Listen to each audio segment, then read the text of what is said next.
চিটাগাং কিংসের বিপক্ষে দ্বিতীয় কোয়ালিফাই ম্যাচে বাঁচা মারার লক্ষ্যে ব্যাটিং করতে নেমে শুরু থেকে ব্যাটিং বিপর্যয়ে খুলনা টাইগার্স। একের পর এক ব্যাটিং বিপর্যয় খুলনা টাইগার্স শিবিরে।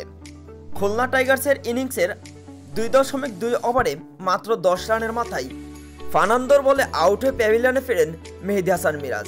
মাত্র 2 রান করে ফার্নান্দোর বলে আউট হয়ে প্যাভিলিয়নে ফেরেন মেহেদী হাসান মিরাজ।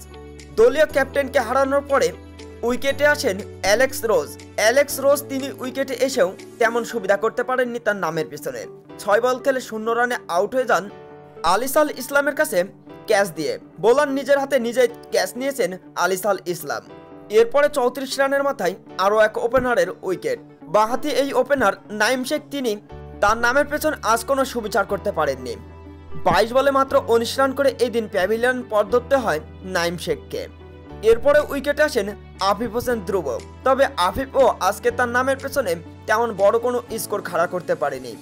14 বলে 10 রান করে শেষ পর্যন্ত আরাফাত সানির বলে শামীম হোসেন পাটোয়ারির কাছে বাউন্ডারি লাইনে ক্যাচ দিয়ে প্যাভিলিয়নে ফেরেন আফিফ হোসেন ধ্রুব এবং সেই সাথে সাথে মাত্র 42 রানে 4 উইকেটের পতন ঘটে খুলনা টাইগার্সের।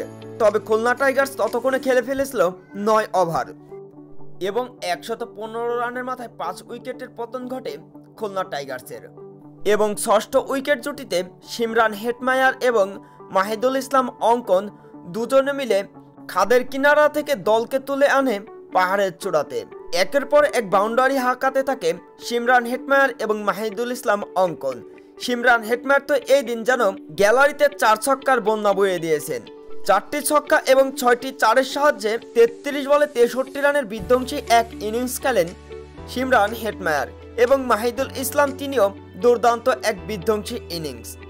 32 বলে 3 ছক্কা 1 চারের সাহায্যে 41 রানের ওপরে ভর করে শেষ পর্যন্ত 163 রান সংগ্রহ করতে সক্ষম হয় খুলনা টাইগার্স।